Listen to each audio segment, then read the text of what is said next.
స్వీకరణ ఏం చేస్తాడండి? ఉప్పు వికసించినట్టు వికసించంట ఏమవుతాడు? వాడిపోతాడట.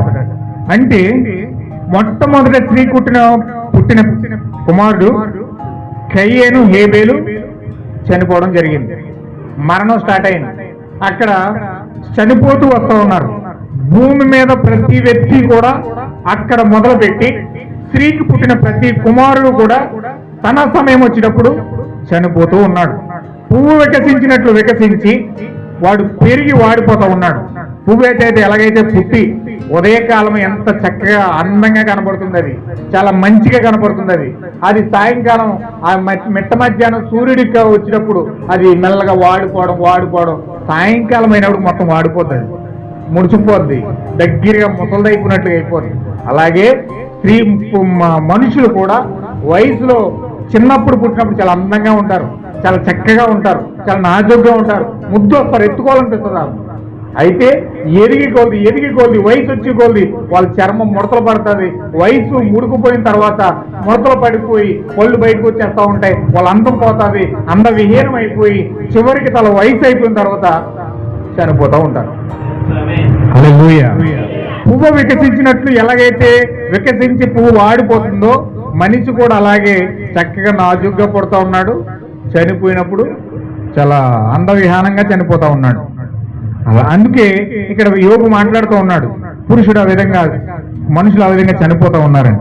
వృక్షము నరకబడిన ఎడల అది తిరిగి చిగుర్చుననియు దానికి లేత కొమ్ములు వేయని నమ్మకము కలదు. ఇక్కడ చెట్ల కోసం మాట్లాడుతున్నాడు యోగు గారు. ఏమని మాట్లాడుతున్నాడు అంటే, చెట్లు నరికేస్తే ఆ చెట్టు మొద్దులో నుంచి మరొక మొక్క వస్తుంది. ఆమేన్, హల్లెలూయా. అంటే అది చంపేసిన నరికేసిన ఆ మొద్దులో నుంచి మరొక మొక్క వచ్చి అందులో నుంచి ఒక పునరుద్ధానం కనబడతా ఉంది. హల్లెలూయా. అందులో నుంచి చిగుర్చుననియు లేత కొమ్మలు వేయననియు నమ్మకము కలదు కదా. చూడండి, ఈ పక్కన మన క్రెయిన్ వచ్చి లాగేసింది. చూడండి మొత్తం అవన్నీ ఎలా వచ్చింది, నరికబడి మొక్కలన్నీ ఎలా వచ్చేసినాయి. అంటే అది చంపేసి నరికేసి పక్కన పడేసిన ఆ మొద్దులో నుంచి మరో మొక్కలు వచ్చేస్తున్నాయి.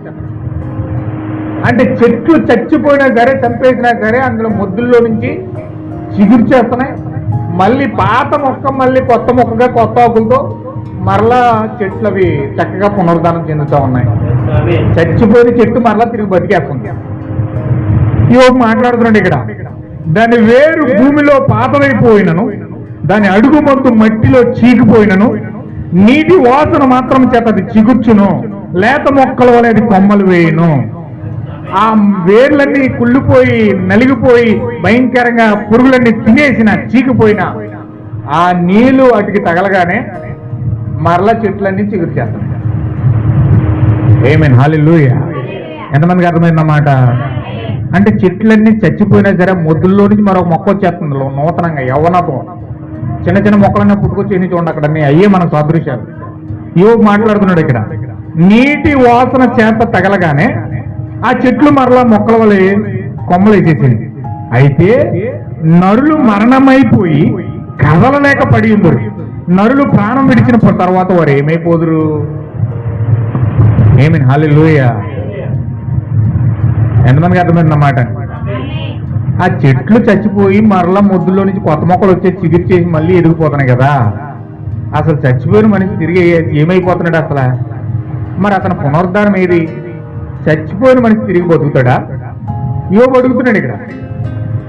ఏమండి, చచ్చిపోయిన మనిషి తిరిగి బ్రతకగలడా? అసలు అతను ఏమైపోతున్నాడు? నువ్వు పాతాళంలో నన్ను దాచినేడలా నాకెంత మేలు, నీ కోపం చల్లవారి వరకు నన్ను చాటు నుంచినేడలా ఎంత మేలు, నాకెంత కాలమని నీవు నియమించిన తరువాత నన్ను జ్ఞాపకం చేసుకోవాలని నేను ఎంతో కోరుతున్నాను. మరణమైన తరువాత నరులు బ్రతుకుతురా? యోగు అడుగుతున్నాడండి. ఒకసారి చదవండి మాట. యోగు పత్రిక, యోగు గ్రంథం 14:14.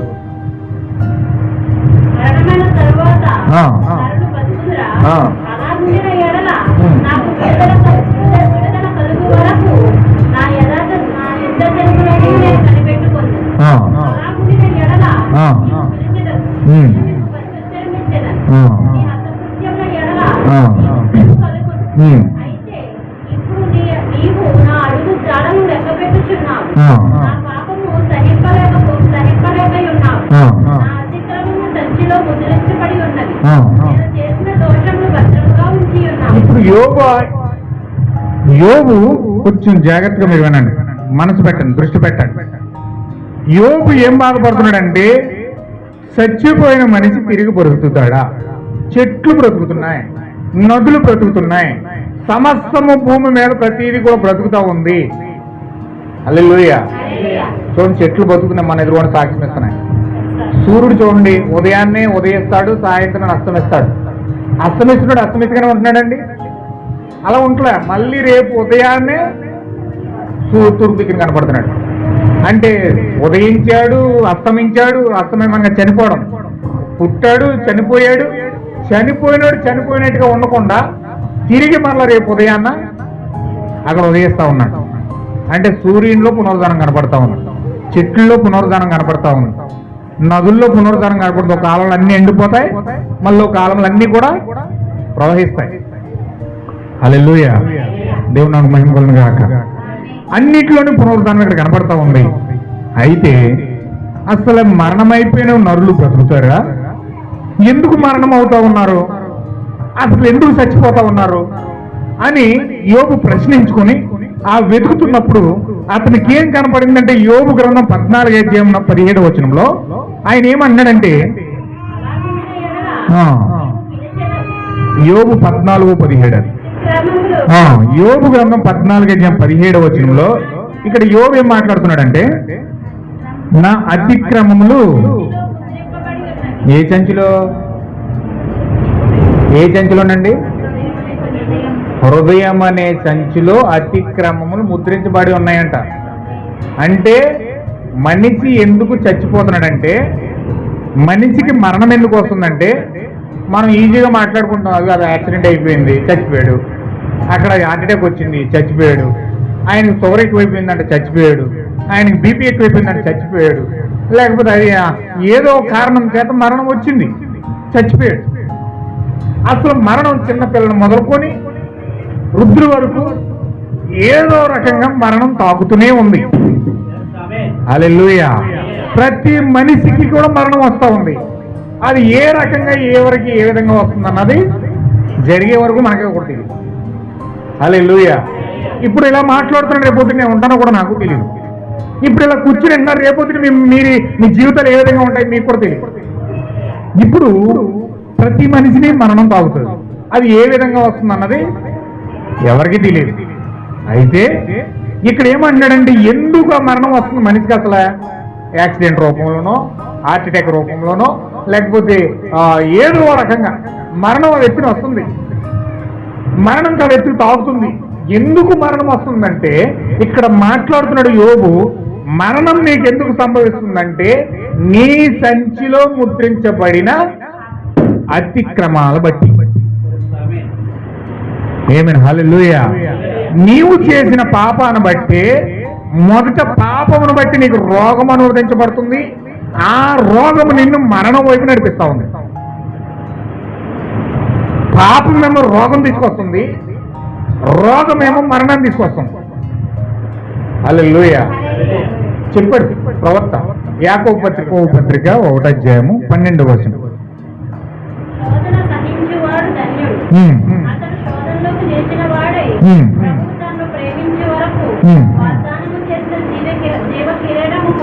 శ్రీకిరణం పొందును. ఎలాగా?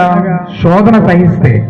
దేవుడు శోధిస్తున్నాడు, ఆ శోధన నువ్వు సహిస్తే, ఆ శోధనకు నువ్వు నిలిచిన వాడు అయితే, ప్రభువు తన్ను ప్రేమించిన వారికి వాగ్దానం చేసి నువ్వు వారికి జీవకిరీటం ఇస్తాడు. అంటే నువ్వు జీవకిరీటం పొందుకోవాలంటే శోధన సహించాలి. ప్రభు యొక్క శోధనకు నువ్వు నిలబడాలి. ఒకవేళ నిలబడకపోతే నువ్వు జీవకిరీటం కోల్పోతావు. దేవుడు కీడు విషయమే శోధింపబడనేరడు, ఆయన ఎవరిని శోధింపడు గనుక ఎవడైనా శోధింపబడినప్పుడు నేను దేవుని చేత శోధింపబడుచున్నానని అనకూడదు. ఇది మాట గుర్తుంచుకోండి. ఎవరైనా సరే ఏది రోగం వచ్చినా, ఏది కార్యం వచ్చినా, దేవుడు నన్ను శోధిస్తున్నాడు, దేవుడు నన్ను శోధిస్తున్నాడని అనకూడదట. ఎందుకంటే ఆయన శోధించేవాడు కాదు, ఆయన శోధకుడు కాదు. ఆయన ఏం చేస్తాడంటే శోధించాలంటే శోధకుడు నిన్ను అప్పచెప్తాడు. హల్లెలూయా. ఎవరు వింటున్నారా? వాక్యం మీద దృష్టి పెడుతున్నారండి? కొంచెం వాక్యం మీద దృష్టి పెట్టండి. దేవుడు వాక్యం మీద దృష్టి పెట్టండి. దేవుడు మీతో మాట్లాడుతున్నప్పుడు వాక్యానికి లోబడండి. దేవుడు యొక్క వాగ్దానము కొరకు మనము నిలిచినప్పుడు జీవకిరీటం మనం పొందుకుంటాం.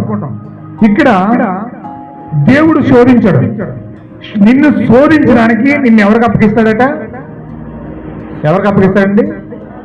శోధకుడు ఎవరు? లూసిఫర్.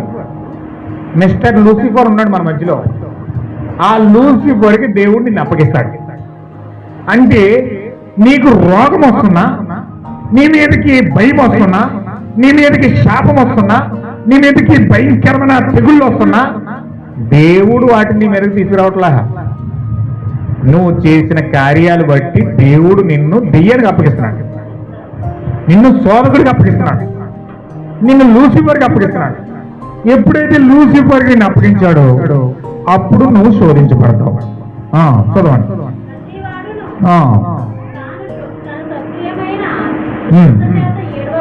ఏడవబడి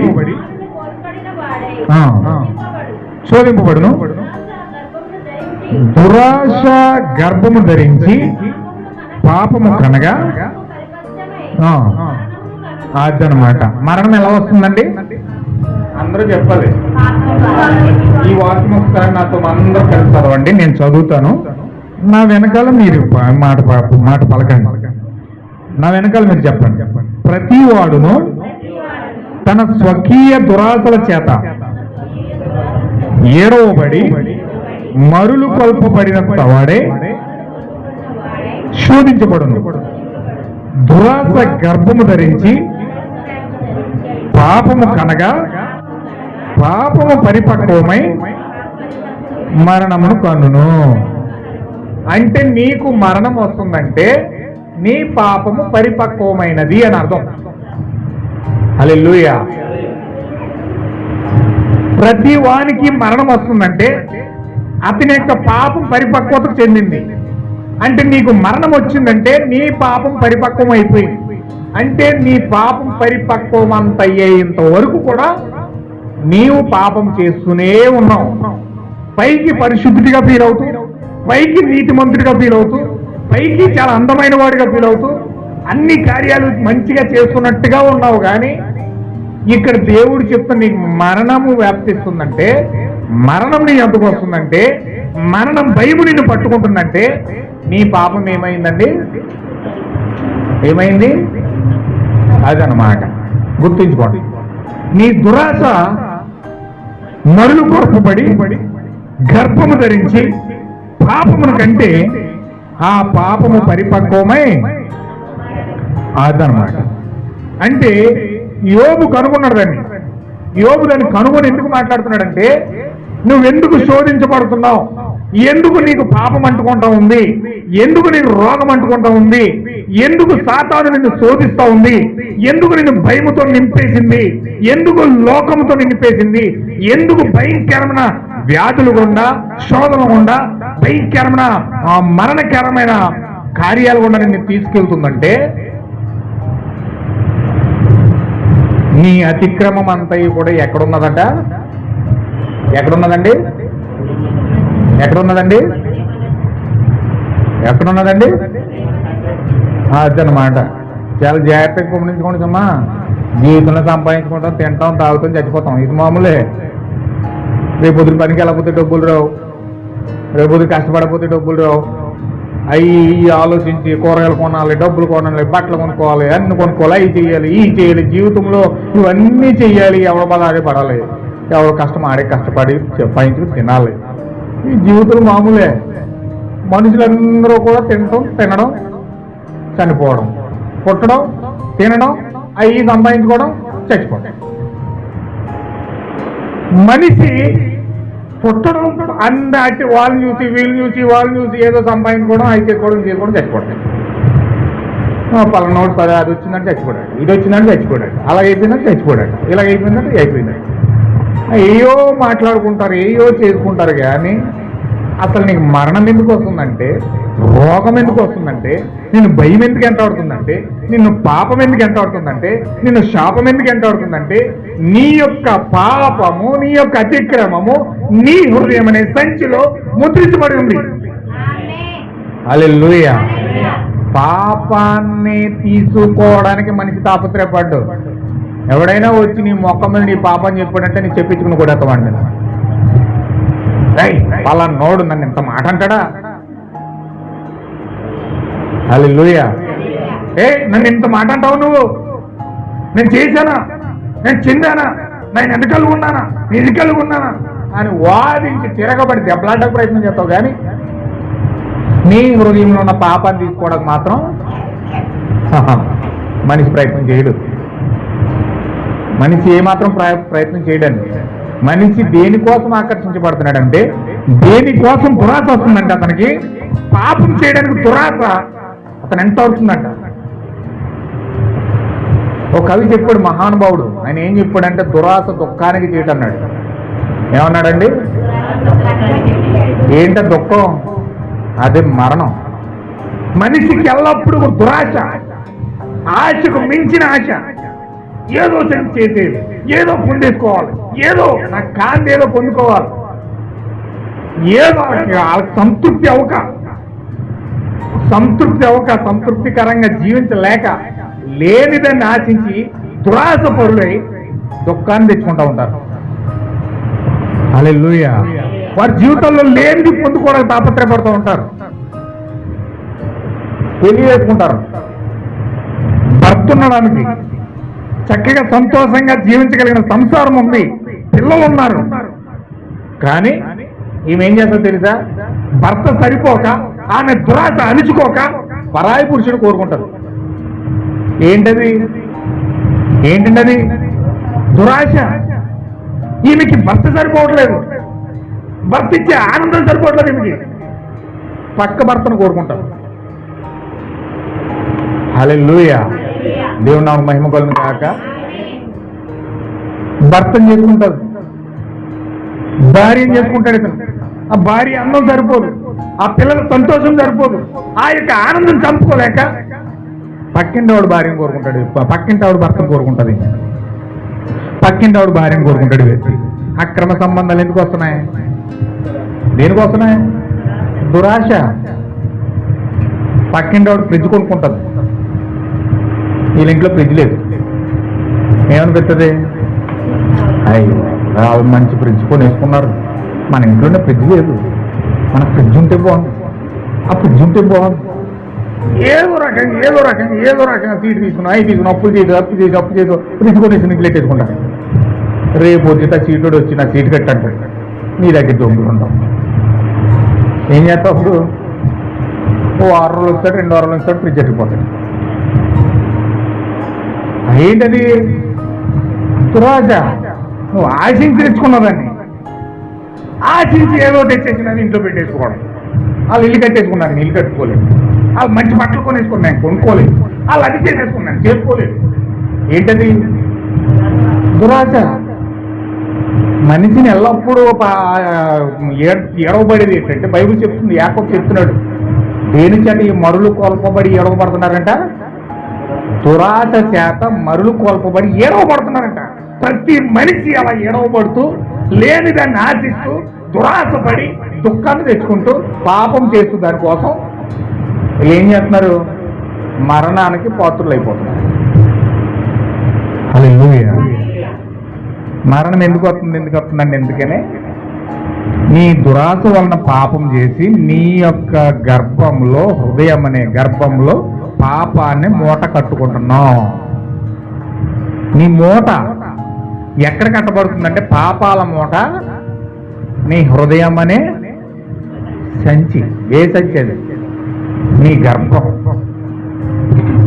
నీ యొక్క హృదయం అనే గర్భం. దేవుడు నివసించవలసిన గర్భంలో పాపాన్ని మూట కడుతున్న మనిషి, దేవుడు నివసించవలసిన గర్భంలో శాపాన్ని మూట కట్టుకుంటున్నాడు మనిషి. దేవుడు నివసించవలసిన గర్భంలో దురాశతో ఏడవబడిన భయంకరమైన ఆశలు కట్టుకుంటాడు మనిషి. దేనికోసం పరిగెత్తాలో, దేనికోసం ఆశపడాలో, దేనికోసం దాహం కొనాలో, దేనికోసం ఆరాటపడాలో పక్కన పెట్టి దేనికోసం ఆరాటపడుతున్నాడండి? వాక్యం కోసం దాహం కొనవలసిన వ్యక్తి, వాక్యం కోసం ఆశపడవలసిన వ్యక్తి పాపం కోసం దురాశపడి గర్భంలో దాన్ని దాచుకుంటున్నాడు. మర్చిపోకుండా ప్రియమైన సహోదరి సహోదరులారా, ఇప్పుడు మీ గర్భాల్లో యోబు పలుకుతున్నట్లుగా ఇదేమి ముద్రించబడి ఉందండి? అతిక్రమములు సంచిలో ముద్రించబడి ఉన్నాయి. నేను చేసిన దోషములు భద్రంగా ఉంచి ఉన్నాం అంటున్నాడు. అంటే నువ్వు చిన్నప్పటి నుంచి చేసిన ప్రతి దోషము, ప్రతి అతిక్రమము ఎక్కడికి పోలేదు, కానీ అవన్నీ కూడా ఎక్కడ ముద్రించబడ్డాయి?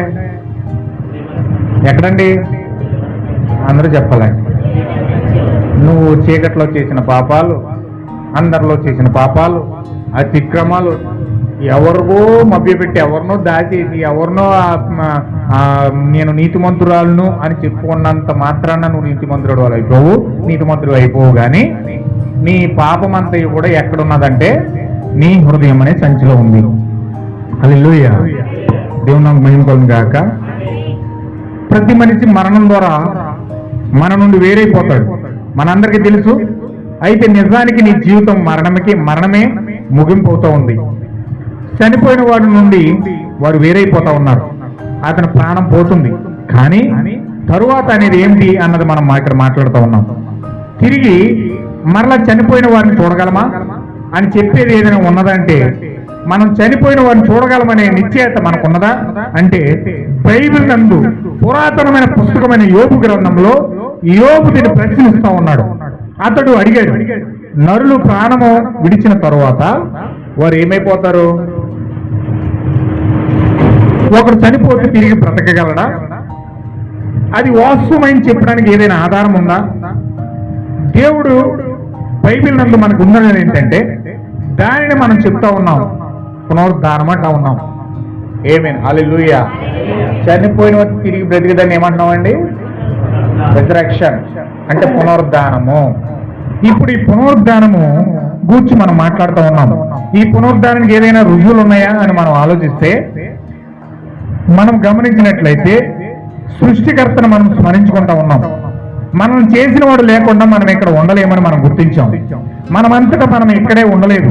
అలాగే నా చేతి గడియారం అనేది ఎంత అందముగా అలంకరించబడి చక్కగా సమయం పెట్టబడి ఉన్నదంటే, దానిని తయారు చేయడానికి అవసరమైన అద్భుతమైన మేధస్సు దాని వెనుక ఉన్నదని మనం చూస్తాం. హల్లెలూయా, హల్లెలూయా. ఇప్పుడు ఒక వ్యక్తి చేతి గడియారం తయారు చేసాడు అనుకోండి, అందరూ కూడా వాచ్ని పొగుడతారు. అందులో చిన్న ముళ్ళు ఉంటుంది, చిన్న ముళ్ళు తర్వాత పెద్ద ముళ్ళు ఉంటుంది, పెద్ద ముళ్ళు తర్వాత ఇంకో పెద్ద ముళ్ళు ఉంటుంది. ఆ పైన 3 ముళ్ళే కనపడతాయి. ఆ లోపల ఆ చిన్న చిన్న చిన్న చిన్న పాట్లు పోతద్దం పెట్టి చూస్తేనే కానీ తెలియవు, అంత పాట్లు ఉంటాయి, చిన్న చిన్నవి ఉంటాయి వాచ్లో. అదంతా ఆ బ్యాటరీ సిస్టమ్ అంతా పనిచేస్తేనే కానీ ఆ వాచ్లో ఉన్న పై 3 ముళ్ళు తిరగవు. అంతేనండి. అలాగే అంత అద్భుతమైన వాచ్ని తయారు చేశాడంటే, అంత టెక్నాలజీ ఉపయోగించాడంటే, దాన్ని తయారు చేసిన మేధస్సు ఎంత గొప్పది, ఆ వాచ్ని తయారు చేసిన మేధస్సు ఎంత గొప్పది. అంటే వాచ్ని మనం చూసి టైం చెప్తున్నాం, ఎంత టైం అయింది, ఎంత టైం అయింది, టైం అయింది అంటే వాచ్ చూసి టైం చెప్తున్నాం. కానీ దాన్ని తయారు చేసిన ఆ మైండ్, ఆ న్యూరోస్, ఆ యొక్క టెక్నాలజీ, ఆ తయారు చేసిన వ్యక్తి ఎంత గొప్పవాడే ఉంటాడు. హల్లెలూయా. వాచ్ని మనం అంత పొగుడుతున్నాం. అలాగే ఈ సృష్టినంతా, సూర్యుడు ఎక్కడ ఉండాలో, చంద్రుడు ఎక్కడ ఉండాలో, నక్షత్రాలు ఎక్కడ ఉండాలో, చెట్లు ఎక్కడ ఉండాలో, నదులు ఎక్కడ ఉండాలో, సముద్రం ఎక్కడ ఉండాలో, భూమి ఎక్కడ ఉండాలో, మొత్తం అన్నీ కూడా దేనికదే సపరేట్గా తయారు చేసి సృష్టించి అద్భుతంగా సృష్టి అంతా తయారు చేసిన దేవుడు, ఆయన మేధస్సు ఎలా ఉంటుంది? హల్లెలూయా. అందరూ వాచ్నే చూస్తారు, కానీ వాచ్ తయారు చేసిన వ్యక్తిని చూస్తారా? ఏమండి, అందరూ వాచ్ కోసం మాట్లాడుకుంటారు, కానీ వాచ్ తయారు చేసిన వ్యక్తి కోసం మాట్లాడుకుంటారా? అలాగే అయిపోయింది బైబిల్ కోసం కూడా. అందరూ సృష్టి కోసమే మాట్లాడతారు, కానీ సూర్యుడి కోసం, చంద్రుడి కోసం, నక్షత్రాల కోసం, పర్వతాల కోసం, సముద్రాల కోసం, ఆ యొక్క కొండల కోసం, ఎత్తైన పర్వతాల కోసం, అన్ని అందాల కోసం, సెలయేళ్ళ కోసం, భూమి మీద ఉన్న ప్రతి ప్రకృతి యొక్క సెలయేళ్ళు అందాల కోసం మాట్లాడుకుంటారు. కానీ సైన్స్, ఆ యొక్క టెక్నాలజీ, నక్షత్రాలు, గెలాక్సీలు, సూర్యుడు, చంద్రుడు అన్నిటి కోసం మాట్లాడుకుంటారు. అన్నిటిని పరిశోధన చేసి ఇంత టెక్నాలజీ ఉందని ప్రజలకు వివరిస్తారు. కానీ దాన్ని తయారు చేసిన దేవుడి కోసం మాట్లాడుకుంటారండి. హల్లెలూయా. ఈరోజు అంత అద్భుతమైన మేధస్సు, సృష్టి అంతటిని తయారు చేసిన సృష్టికర్త ఈరోజు మన మధ్యలో ఉన్నాడని మనం ఎంత సంతోషించాలి. హల్లెలూయా. ప్రతి ఒక్కరు తత్వజ్ఞానాన్నో లేక పాండిత్యాన్నో లేకపోతే వారి ఆలోచన ధోరణి చూస్తే అనేకులు అవతరించుటను, హల్లెలూయా, అవతరించుటను రీకాగ్నిషన్ నమ్ముదురు. But Christianity is not recognition. క్రైస్తవము దేవుని యొక్క అవతారాలు కాదు. భూమి మీద ఉన్న మనుషులంట అవతారాలు నమ్ముతారంట. అంటే ఈ దేవుడు ఈ అవతారంలో వచ్చాడు, ఈ దేవుడు ఈ అవతారంలో వచ్చాడు, ఈ దేవుడు ఈ అవతారంలో వచ్చాడు, అవతారాలు నమ్ముతారంట తప్ప అసలు సృష్టికర్త నమ్మరట.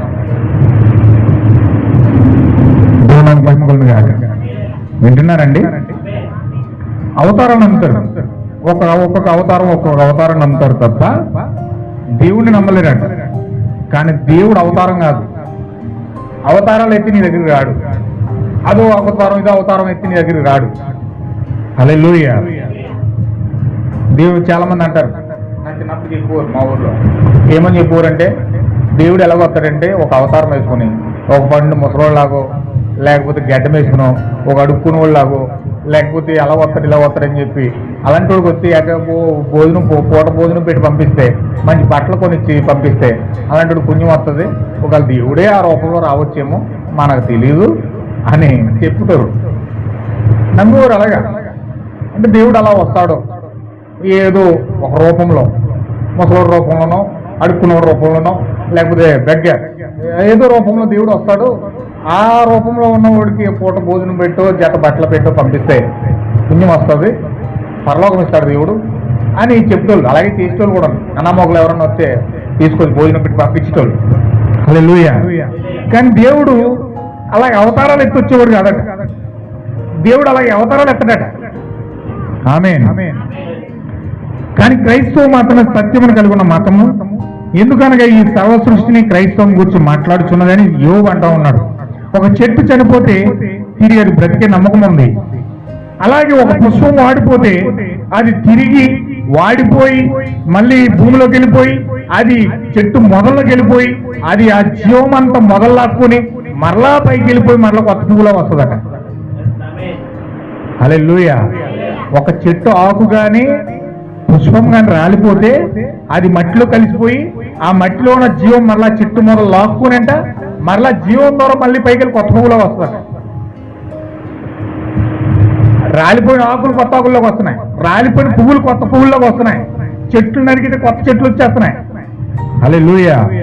అయితే నరులు ప్రాణం విడిచిన తర్వాత వారు ఏమైపోదురని యోబు అడుగుతున్నాడు.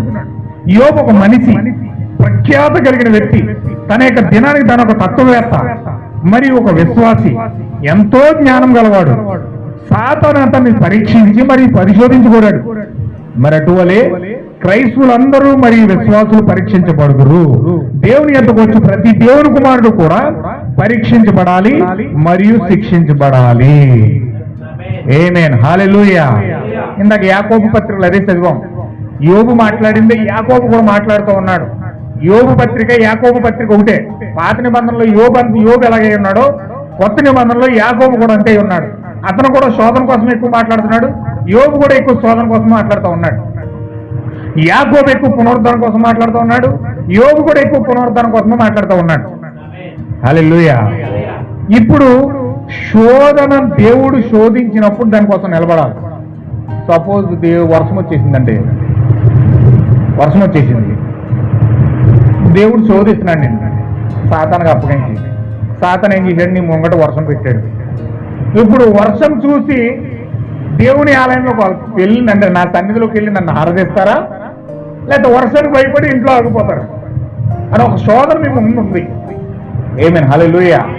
ఒక శోధన మీ ముందు ఉంది, ఇప్పుడు దాన్ని జయించాలి అని మీలో ఉన్నదనుకోండి. దేవుని యొక్క శోధనని జయించాలి, దేవుడు నన్ను శోధించడానికి వర్షాన్ని పంపించాడు, దీన్ని ఖచ్చితంగా జయించి నేను దేవుని ఆలయానికి వెళ్ళిపోవాలి అని మీ హృదయంలో ఉందనుకోండి, దాన్ని మీరు జయిస్తారు. హల్లెలూయా. దెయ్యం ఏం చేద్ది? ఆ శోధన మేము మూటెట్టి, అయ్యి బాబోయ్ నువ్వు వర్షంలో తడితే జ్వరం వచ్చేది, నీకు రేపు పొద్దున హాస్పిటల్కి వెళ్ళాలి, ఇంజక్షన్ చేయించుకోవాలి, జలుబు వచ్చారు, అయ్యి వచ్చారు, ఈ వచ్చారు అని వాడు ఏం చేస్తాడు? ప్రకృతి సంబంధమైన కార్యాలన్నీ ముంగడు పెట్టి నిన్ను మరణం వైపు తీసుకెళ్లి మరణాన్ని చూపించి భయపెడతాడు. హల్లెలూయా. అది నువ్వు జీవనం చూసావనుకో, మరణాన్ని చూడకూడదు, నువ్వు జీవాన్ని చూసావనుకో, నాకు దేవుని సన్నిధిలో జీవం ఉంది, నాకు దేవుని సన్నిధిలో ఆనందం ఉంది. ఆ యొక్క దావీదు పలుకున్నట్లుగా జనులు దేవుని ఆలయంలోకి వెళ్ళడం అని నాకు చెప్పినప్పుడు నేను ఎంతో సంతోషించాను అన్నాడు. హల్లెలూయా. ఎందుకంటే దావీదు దేవుని సన్నిధిలో ఆనందాన్ని వెతుక్కున్నాడు, దేవుని సన్నిధిలో సంతోషాన్ని వెతుక్కున్నాడు, దేవుని సన్నిధిలో జీవాన్ని వెతుక్కున్నాడు. ఏమన్నాడు? మరణమైన ఖడ్గమైన ఏదైనా సరే దేవుని యొక్క ప్రేమ నుండి నన్ను వేరు చేసేది లేదని చెప్పి దేవుని సన్నిధిలో పరిగెట్టడానికి చూశాడు. అదే సాతాను యొక్క మరణ భయాన్ని చూసామనుకో ఏమనిపిస్తుంది? అయ్యో తడిసిపోతే జలుబు వచ్చేద్దాం, ఎందుకు వచ్చింది, వచ్చేవారు వెళ్దాం మనం అనిపిస్తుంది. అవునా కాదండి? అది శోధన కాదా? మనం అనుకుంటాం అది శోధన కాదని. ప్రకృతి పరంగా అయితే వర్షం వచ్చింది మనం ఆగిపోయాం అనుకుంటాం. కాదు కాదు, దేవుడు నీ ముందు పెట్టిన శోధన. శోధకుడు నిన్ను శోధిస్తాడు. దేవుడు దెయ్యానికి అప్పగించి శోధకుడికి అప్పగించి నిన్ను దగ్గర పంపిస్తాడు. ఏదో ఒకటి పెడతాడు, డబ్బులు లేకపోవడమో లేకపోతే గొడవ తీసుకురావడమో. ఆ వారం అంతా బాగానే ఉంటారు, సరిగ్గా ఆదివారం వచ్చేటోడికి ఆదివారం పొద్దుటి దెబ్బలెట్టేసుకుంటాడు, గొడవ అయిపోతాడు. ఏంటది? శోధన. వారం అంతా బాగానే ఉంటారు, ఆ యొక్క ఆదివారం వచ్చేసరికి ఏదో పని తగిలింది, ఏదో అర్జెంట్ పని, ఏదో దేవుడు అక్కడ పెడతాడు. నువ్వు జయించడానికి రావాలా వద్దా? రావాలా వద్దండి? ఒకవేళ దురాశ నీళ్ళు పుట్టిందనుకోండి, ప్రతి మనిషి మరల కొలపబడి దురాశ నీళ్ళకి వచ్చిందనుకోండి, అప్పుడు మరణానికి భయపడతావు, వర్షానికి భయపడతావు, చీకటి భయపడతావు, వెనక్కి తగ్గిపోతావు. అంటే ప్రతి వ్యక్తి దేవుని కుమారుడు అనబడిన వారు, దేవుని కుమార్తెలు అనబడిన వారు పరీక్షించబడాలట, శిక్షించబడాలి. అవసరమైతే శిక్ష కూడా ఎత్తాడట. అవసరమైతే ఫుల్గా జ్వరం కూడా వచ్చాడు, అప్పుడు ఏం చేస్తావు? చచ్చిపోయినా. ఫుల్గా జ్వరం వచ్చినాక ఏం చేస్తావు? రాగలవు చచ్చికి? ఫుల్గా రొంప వచ్చిందా రాగలవు రావు చచ్చికి? కానీ రావాలి, కానీ రావాలి. అదే నీ పరీక్ష, నీకు శోధన, అదే నీకు పరీక్ష. అప్పుడు దాన్ని జయించి వచ్చావు. నువ్వు ఫుల్ జ్వరంతో ఇంటికి బయలుదేరి దేవుని సన్నిధికి వచ్చి నువ్వు ఇక్కడ ప్రార్థించి చూడు, సగం ఆరాధైనప్పుడు నీ ఒంట్లో జ్వరం ఉండదు. హల్లెలూయా. అదే జ్వరంతో నువ్వు ఇంటికాడ పడుకున్నావు అంటే డాక్టర్ గారు వచ్చి లైన్ నెట్టిదాకా తగ్గలేదు. కానీ అదే జ్వరంతో నువ్వు శిక్షించి దేవుని సన్నిధిలోకి వచ్చి చూడు, ఆరాధన మధ్యలో జ్వరం లేకపోతాడు, ఖచ్చితంగా జ్వరం అక్కడికి పోతుంది. ఎందుకంటే నువ్వు శోధన జయించి వచ్చావు. హల్లెలూయా. ఆ దేవుడు చేయలేడా? ఆయన చేయలేడండి, ఖచ్చితంగా చేస్తాడు. నువ్వు నమ్మాలి, నమ్మాలి. విశ్వాసం ద్వారా కార్యాలు జరుగుతాయి. దేవుడు నాకు మహిమ కలుగును గాక. దేవుని పరీక్ష అనేక రకాలుగా వస్తుంది. ఆర్థికంగా వస్తుంది, ఆత్మీయంగా వస్తుంది, భౌతికంగా వస్తుంది, రకరకాల మాటల ద్వారా వస్తుంది, రకరకాల భౌతిక దాడుల ద్వారా వస్తుంది, రకరకాల ఏ విధంగానైనా దయ్యం నీ దగ్గరకు వస్తుంది. కానీ దయించగలిగిన సామర్థ్యం నీలో విశ్వాసం ఉంటే జయిస్తాం, లేకపోతే భయపడి వెనక తగ్గిపోతాం. దేవుడు నన్ను మహిమ కలుగును గాక. ఎవరు వింటున్నారా? అందరూ ఆమె చెప్పండి ఒకసారి. ఆమేన్. దేవుని ఎదుగు వచ్చే ప్రతి కుమారుడు ఏం చేయాలండి? పరీక్షించబడాలి, శిక్షించబడాలి. దేవుడు మిమ్మల్ని పరీక్షిస్తాడు, ప్రతి సమయంలోనూ పరీక్షిస్తాడు. నీ యొక్క ఒంటరితనంలో పరీక్షిస్తాడు, నీ జీవితం ప్రతి అణువు కూడా పరీక్షిస్తాడు దేవుడు. ఎంతవరకు దేవునితో నిలబడుతున్నావు, ఎంతవరకు వాక్యంతో నిలబడుతున్నావు, ప్రతి భాగాన్ని పరీక్షిస్తాడు దేవుడు, ప్రతి అణువును పరీక్షిస్తాడు దేవుడు, ప్రతి క్షణము పరీక్షిస్తాడు దేవుడు. అయితే నువ్వు దాన్ని గుర్తించకపోతే, దేవుడు నన్ను పరీక్షిస్తున్నాడని గుర్తించకపోతే నువ్వు అణువు కూడా పాపంలో పడిపోతావు. అణువు కూడా దేవుని యొక్క శోధనకి నిలబడలేదు. శోధించినప్పుడు నిలబడకపోతే దేవుడు యాకోబు ద్వారా ఏం మాట్లాడుతున్నాడంటే, శోధించినప్పుడు నిలబడకపోతే నువ్వేం కోల్పోతావంట? జీవ కిరీటం కోల్పోతావట. ఏం కోల్పోతావండి? జీవ కిరీటం అంటే ఏంటి? జీవ కిరీటం అనగా పరిశుద్ధాత్మ అన్నది, పరిశుద్ధాత్మ బాప్తిజం అన్నది. అంటే నువ్వు దేవుడు శోధించినప్పుడు నిలబడకపోతే నువ్వేం కోల్పోతావు? పరిశుద్ధాత్మ బాప్తిజాన్ని కోల్పోతావు, దేవుడిచ్చిన అభిషేకాన్ని కోల్పోతావు, పరలోక సంబంధమైన ఆస్తిని కోల్పోతావు. హల్లెలూయా. ఆఫ్టర్ చిన్న శోధన మిస్ అయిపోతే నువ్వు కోల్పోయి పరలోకపు ఆస్తి అనగా పరిశుద్ధాత్మను కోల్పోతున్నావు.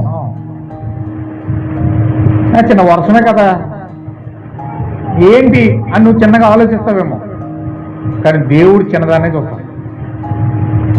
చిన్నదాన్నే చూసి నీకు ఇవ్వాల్సిన పరిశుద్ధాత్మ ఆపేస్తాడు.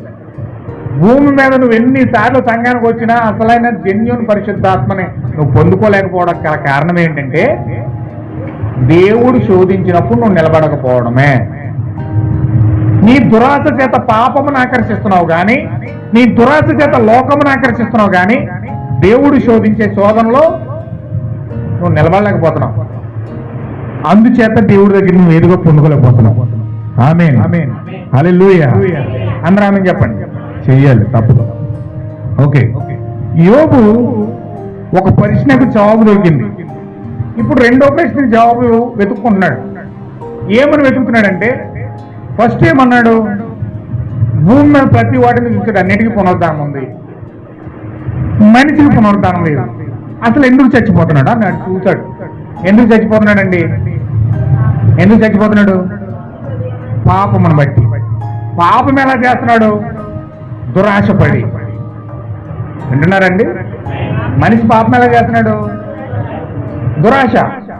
చెప్పాను, చాలా విషయాలు చెప్పాను మీకు. తనకున్న ఆస్తి సరిపోక, తనకున్న పరిస్థితి సరిపోక, ఉన్న దాంట్లోనే సర్ది పెట్టుకోలేక, లేని దానికోసం ఆశించి పాపం చేస్తున్నాడు. హల్లెలూయా. లేనిది ఆశించి దానికోసం పాపం చేసి దురాశ పరిపక్వమై పాపమును కంటుంది. మనిషి ఎలా చచ్చిపోతున్నాడు? దురాశ చేత పాపము పరిపక్వమై మరణమును తెచ్చుకుంటున్నాడు. యోబుకు అర్థమైంది. ఇప్పుడు యోబు మరణాన్ని ఏ విధంగా తెచ్చుకున్నాడంటే, లోపలికి ఎలాగొచ్చిందంటే, అవ్వ దురాశ పడి ఆదామును పక్కనెట్టి సాతాను దగ్గరికి వెళ్ళి దురాశతో మరణాన్ని తెచ్చుకుంది. హల్లెలూయా. ప్రతి మనిషి అలాగే దురాశపడి దురాశ దుఃఖానికి చీటైపోతున్నాడు, మరణాన్ని తెచ్చుకుంటున్నాడు. ఓకే, అక్కడి వరకు బాగానే ఉంది. అయితే అసలు ఈ మరణము లోపలికి వస్తుంది కాబట్టి, అసలు ఈ మరణము పోయే మార్గం ఏదైనా ఉందా? అసలు ఈ మరణాన్ని తీసేసే మార్గం ఏదైనా ఉందా? మనిషికి మరణం ఎప్పుడు పోతుంది? మనిషి ఎప్పుడు స్థిరంగా జీవిస్తాడు అని వెతుకుతున్నాడు. ఎవరండి? యోబు. వెతుకుతున్నాడు. మరణాన్ని జయించే మార్గం ఏది? భూమి మీద ప్రతి వ్యక్తి కూడా వెతుకుతాడండి, వెతుకుతున్నాడు. అలాగా మహర్షి అని ఒక వ్యక్తి, వేమన మహర్షి ఆయన ఏం చేశాడంటే, మరణాన్ని జయించే మార్గం ఏదైనా ఉందని చెప్పేసి అతను ఏం చేశాడంటే, హిమాలయాల్లోకి వెళ్ళిపోయి ఆయన ఏం చేశాడంటే, చేసి తపస్సు చేసి తిరిగి ఆయన ఏం ఇప్పుడు తెచ్చింది వచ్చి ఎన్ని తపస్సులు చేసి అన్నాడు, పుట్టినవాడు గిట్టగా తప్పదన్నాడు. మరణం తప్పదు, దిగంబరిగానే వచ్చాము, దిగంబరిగానే వెళ్ళిపోతామన్నాడు. మీరు పుస్తకాల మీద చదవండి. వేమన అనే ఒక మహర్షి ప్రతి బుక్ మీద మోకాల్లో తలకాయ ఎట్టుకుని దిగంబరిగా బట్టలు లేకుండా కూర్చుంటాడు ఆ వ్యక్తి.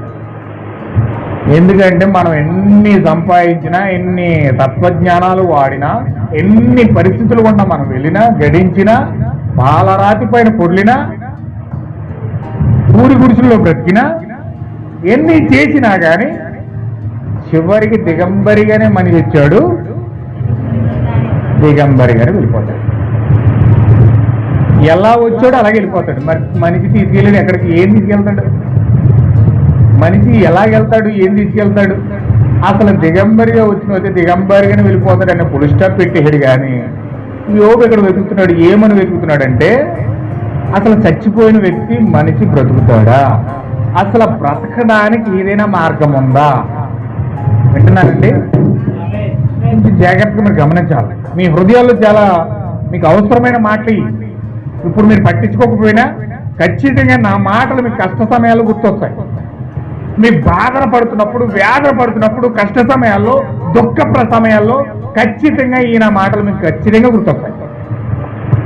ఏమని? హల్లెలూయా. ఎందుకంటే రోగం వచ్చిన ప్రతి వ్యక్తి అంటే మంచం మీద పడిపోయి ఆరోగ్యంగా ఉన్న వాళ్ళని చూసి అనుకుంటాడంట, అతనిలా నేను ఎప్పుడు తిరుగుతాను, నాకు జ్వరం ఎప్పుడు తగ్గుతుందో, నా క్యాన్సర్ ఎప్పుడు తగ్గుతుందో, నా షుగర్ ఎప్పుడు తగ్గుతుందో, నా కాలు ఎప్పుడు బాగుపడుతుందో, నా గుండె చెప్పు ఎప్పుడు బాగుపడుతుందో, నా ఊపిరితిత్తులు ఎప్పుడు బాగుపడతాయో, నా కాలేయం ఎప్పుడు బాగుపడుతుందో. ప్రతి వ్యక్తి ఆరోగ్యంగా ఉన్న వ్యక్తిని చూసి నీరసంగా ఉన్న వ్యక్తి ప్రతి వ్యక్తి బాధపడతాడట. నేను ఎప్పుడు అలా బాధపడదు, ఎప్పుడు అలా తిరుగుతాను, ఎప్పుడు ఆరోగ్యంగా ఉంటాను.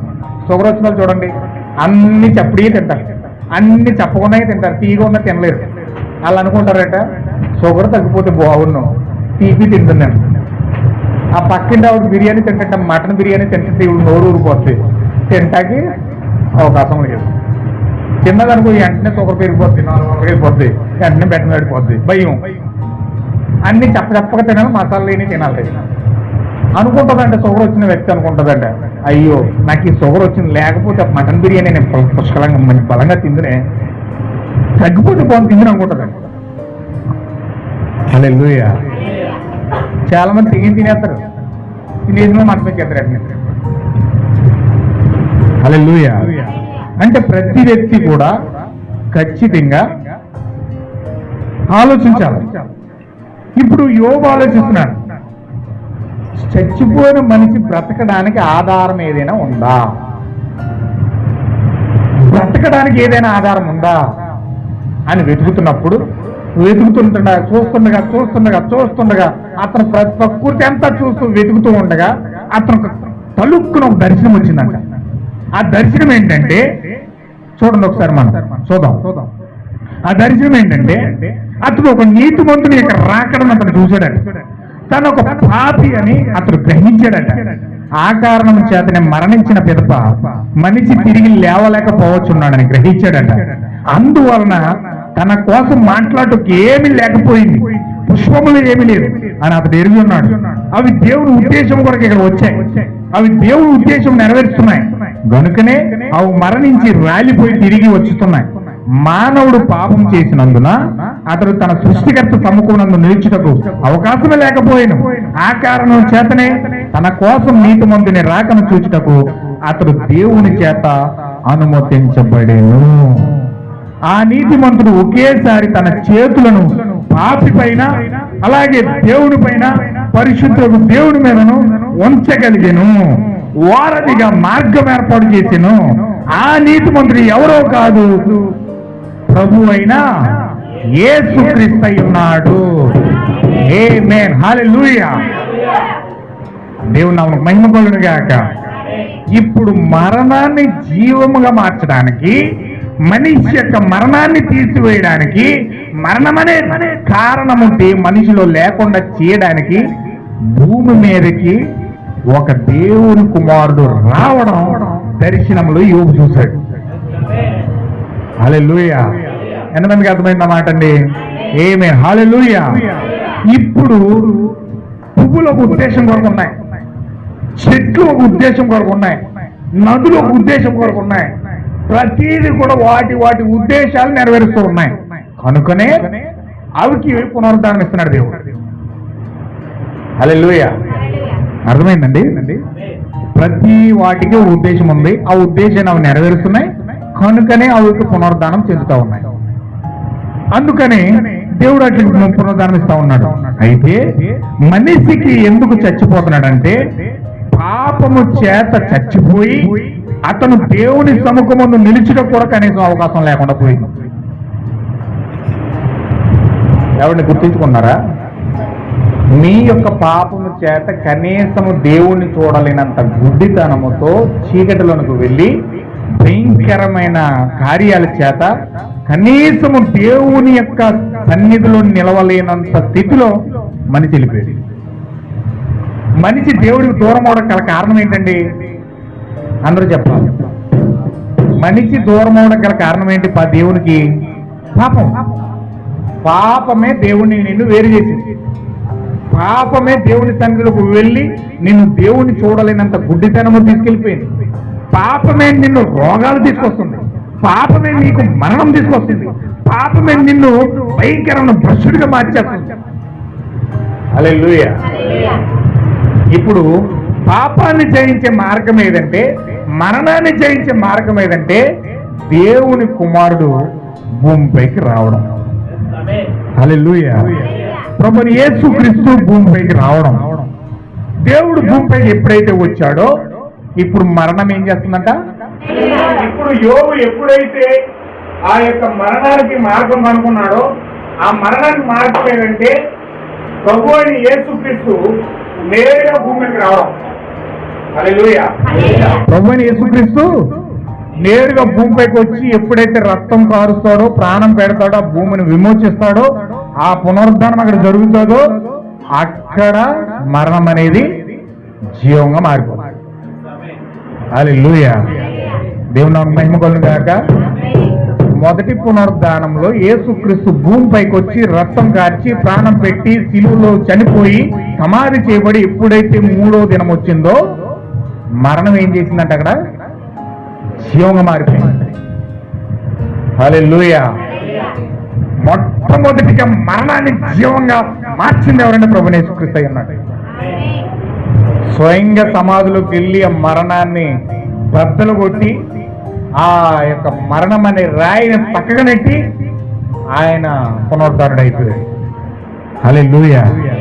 ఇప్పుడు నీ హృదయం అనే శరీరంలోనికి ఎప్పుడైతే ప్రభువుని యేసుక్రీస్తు యొక్క రాకడ జరుగుతుందో నీ హృదయం అనే జీవము, నీ హృదయం అనే ఆ గర్భంలోనికి ఆ ప్రభువుని యేసుక్రీస్తు యొక్క ఆత్మీయ రాకడ ఎప్పుడైతే రెండవ రాకడగా నీ హృదయంలోకి వస్తా ఉందో నీ హృదయంలో ఉన్న మరణము ఏమవుతుందండి? జీవంగా మారుతుంది. అంటే మీరు జీవించు ప్రాణులుగా మారాలంటే, మీరు నిజమైన క్రైస్తవులుగా మారాలంటే, నిజమైన పునరుద్ధానానికి సాక్షులుగా ఉండాలంటే ప్రభు అని యేసుక్రీస్తు మొదటి పునరుద్ధానంలో ఎలాగైతే ఆ మట్టిలో నుంచి పైకి వచ్చాడో ఇప్పుడు ప్రభు అని యేసుక్రీస్తు నీ శరీరం అనే మట్టిలో నుంచి పైకి రావాలి. ఆమేన్. హల్లెలూయా. దీనికి సాక్షి, మొదటి పునరుద్ధానానికి సాక్షి ఎవరంటే యోబు అయితే, ఆ దర్శనం చూడడానికి రెండవ పునరుద్ధానానికి సాక్షులుగా మీరు నిలబడాలి. హల్లెలూయా. దీనికి నేను కొన్ని లేఖనాలు ఇస్తాను.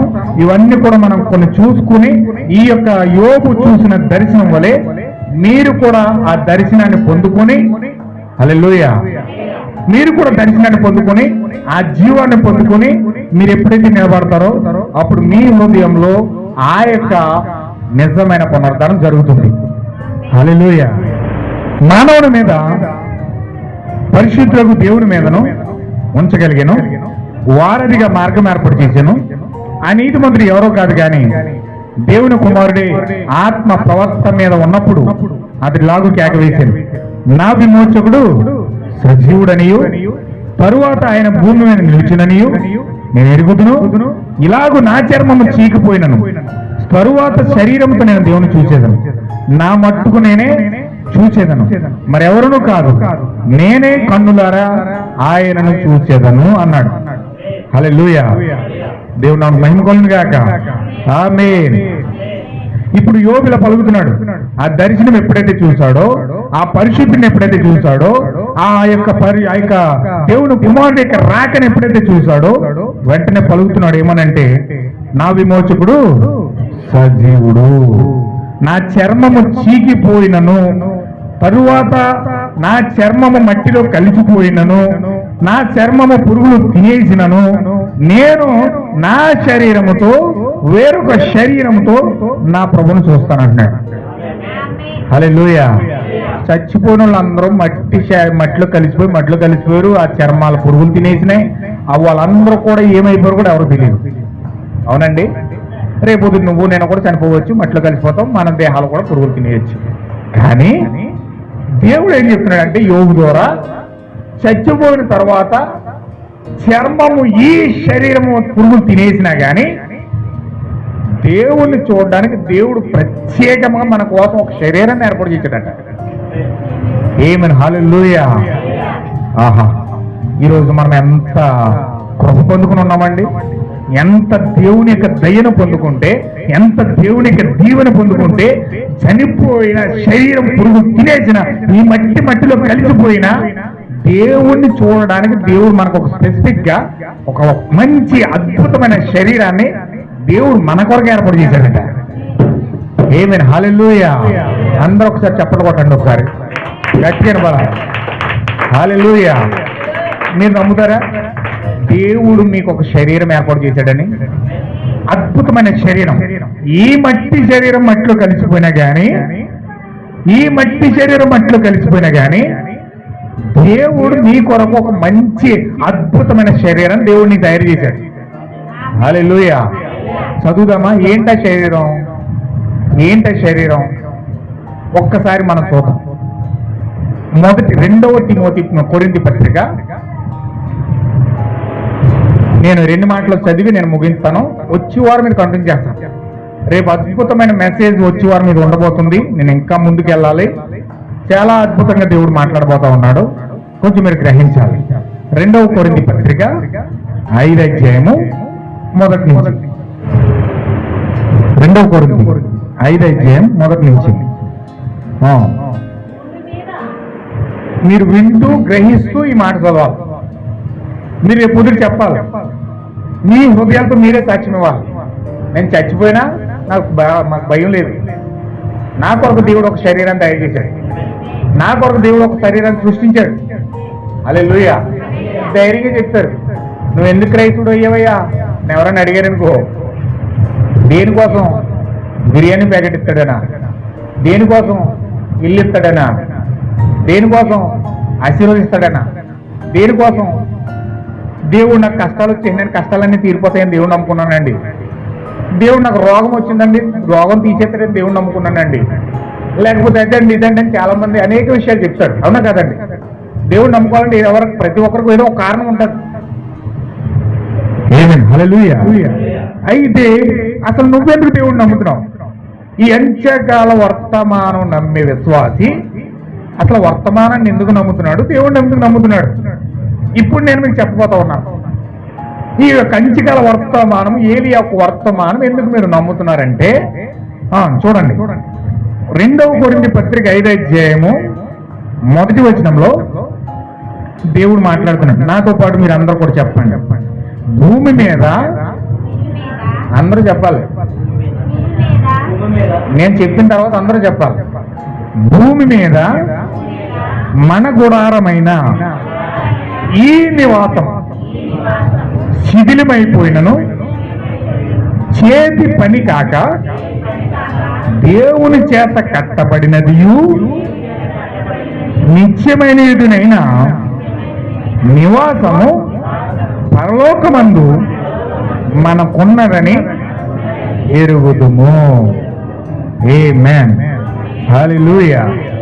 భూమి మీద మన గుడారము అంటే ఈ శరీరము అనగా ఈ నివాసము శిథిలమైపోయినను అంటే చచ్చిపోయి కుళ్ళిపోయి శరీరం అంతా ఈ మట్టిలో కలిసిపోయి అదంతా పురుగులతో తినివేయబడిన చీకిపోయిన యోబు చెప్పిన మాట జ్ఞాపకం చేసుకోండి. ఏమన్నాడు యోబు?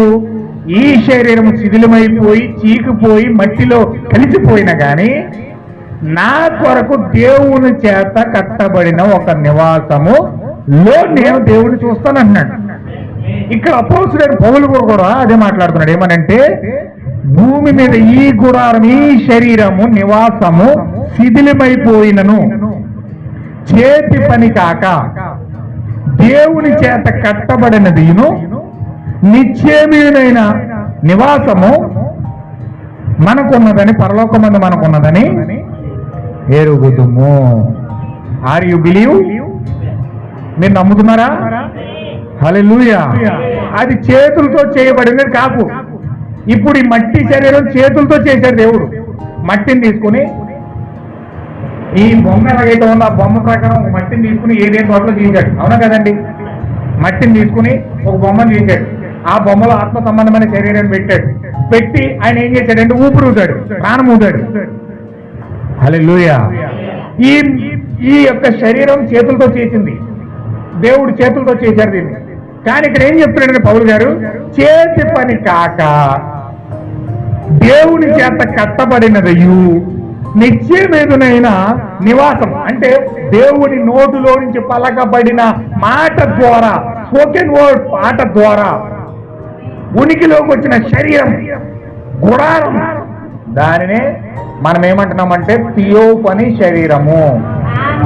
ఏం శరీరం అండి అది? వాక్య శరీరం అంటారు తెలుగులో. హిబ్రూలో థియోపని అంటారు దాన్ని. హిబ్రూలో థియో అంటే దేవుడు, పని అంటే శరీరం అని అర్థం. అంటే థియోపని శరీరము అనే వాక్య శరీరము అనగా దేవుని చేత కట్టబడినది నిత్యమైన నివాసం అన్నమాట. అది దేవుడి చేతులతో చేయలేదు. ఎలా చేశాడండి? అది దేవుని యొక్క పలకబడిన మాట ద్వారా చేశాడనమాట. ఇక్కడ రత్నరాజు గారు ఉన్నారు. ఆయన మట్టి శరీరం ఉంది, అది చచ్చిపోతే మట్టిలో కలిసిపోతుంది. కానీ దేవుడి చేత నోటుతో పలకబడిన నిజమైన వాస్తవమైన రత్నరాజు ఉన్నాడు. ఆయన ఎక్కడున్నాడు? ఆయన ఎక్కడున్నాడు? దేవుని సన్నిధిలో ఉన్నాడు. నిజమైన రత్నరాజు దేవుని సన్నిధిలో ఉన్నాడు. ఇది డూప్లికేట్, ఒక ఛాయ. ఇది కొంతకాలం దీనికి నియమించాడు దేవుడు, టైం పెట్టాడు. ఎంతకాలం బ్రతకాలి, ఎంతకాలం పుట్టాలి, ఎంతకాలం టైం అని పెట్టాడు. దానికి ఆ టైంలో అది పుడుతుంది, ఆ టైం అంతా బ్రతుకుతుంది, చచ్చిపోతుంది. ఆ శరీరాన్ని తీసుకెళ్ళి మట్టికెత్తాడు. అది పురుగులు పట్టేసి తినేస్తుంది. శరీరంలో తర్వాత ఏమైపోతుందో కూడా తెలియదు. కానీ వాస్తవమైన నిజమైన రత్నరాజు, అది నిత్యమైన నివాసము. అది చనిపోతా మరణం లేదు దానికి, దానికి చావు లేదు దానికి, దానికి గుండెపోటు లేదు దానికి, దానికి హార్ట్ అటాక్ లేదు దానికి, ఏమీ లేని ఒక నిజమైన వాస్తవమైన దేవుని చేత కట్టబడిన శరీరము దేవుని దగ్గర ఉంది. ఆమేన్. హల్లెలూయా. ఇప్పుడు మీకు స్పెసిఫిక్ గా ఒక్కొక్కరికి ఒక్కొక్క శరీరము దేవుని దగ్గర ఉన్నదని ఎంతమందికి నమ్మకం కలుగుతుంది ఈ వాక్యం ద్వారా? అంటే నీకు మరణం లేదు. హల్లెలూయా. నీకు శరీరం ఉన్నదంటే నీకు మరణం లేదు. నువ్వు జస్ట్ ఏం చేస్తున్నావంటే ఒక సట్ట తీసి ఇంకొక సట్ట వేసుకున్నట్లుగా ఈ శరీరం మార్చి ఈ ఆత్మ ఇంకో శరీరంలో వెళ్తుంది. హల్లెలూయా. ఇప్పుడు నీకు మరణం లేదు. ఎంతమందికి అర్థమవుతుంది? నీకు మరణం లేదన్న సంగతి బైబిల్ ప్రూవ్ చేస్తుంది. ఏమని ప్రూవ్ చేస్తుందంటే నీకు ఇంకొక శరీరం ఉంది. ఇంకొక వాక్యం చూద్దాం, చూడండి. హెబ్రీ పత్రిక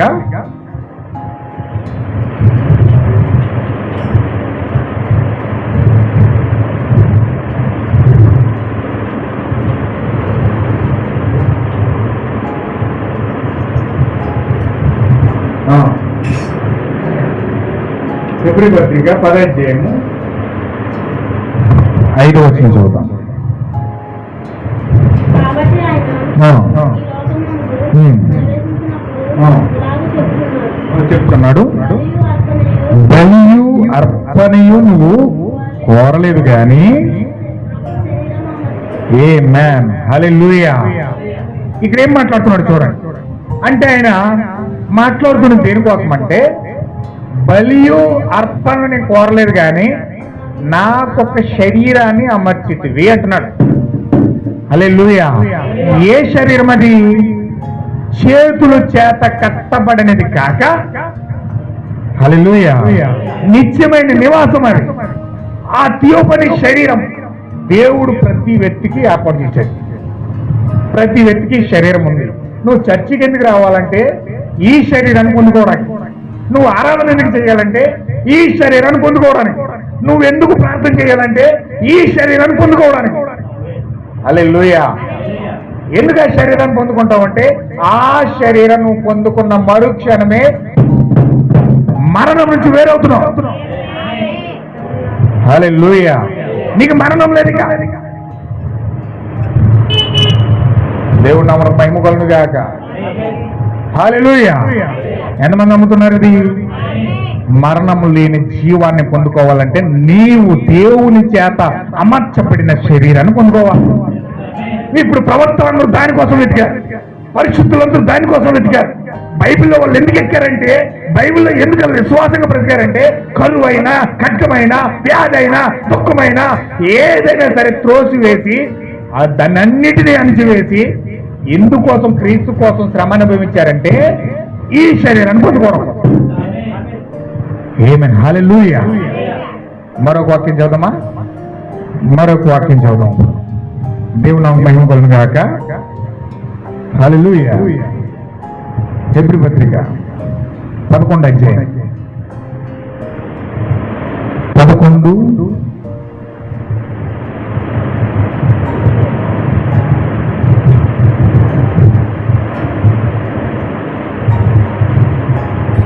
17వ వచనం చదువుదాం. అబ్రహాము శోధింపబడి ఉమ్. విశ్వాసమును బట్టి ఇస్సాకును బలిగా అర్పించెను. ఎవడు ఆ వాగ్దానమును సంతోషముతో అంగీకరించును. ఉమ్. ఆ. అని ఎవరితో చెప్పబడెనో ఆ. అబ్రహాము మృతులు సహితము ఆ. దేవుని సజీవంతుడని ఆ. సూచించిన వాడే. ఇక్కడ అబ్రహాము శోధించబడి దేన్ని బట్టి ఇస్సాకును బలిగా అర్పించాడండి? ఏమండి? అబ్రహాము శోధించబడి దేన్ని బట్టి బలి అర్పించాడు ఇస్సాకుని? విశ్వాసాన్ని బట్టి. హల్లెలూయా. ఏ విశ్వాసం? దేని మీద అతను విశ్వాసం పెట్టాడు? ఏమండి వింటున్నారా? ఆమేన్. హల్లెలూయా. దేని మీద అతను విశ్వాసం పెట్టాడు? ఇప్పుడైతే పరలోక దర్శనం చూశాడో, పరలోకం తెరవబడి విశ్వాసం తెరవబడిందో, విశ్వాసం ద్వారా దేన్ని నమ్మాడంటే అతను పునాదులు గల పట్టణం వైపు చూశాడు. ఏదో పునాదులు గల పట్టణం ఏదంటే అదే వాక్యం యొక్క దేహమై ఉన్నది. చేతి పని కాక దేవుని చేత కట్టబడినది నిత్యమైన నివాసాన్ని అబ్రహాము ఎప్పుడైతే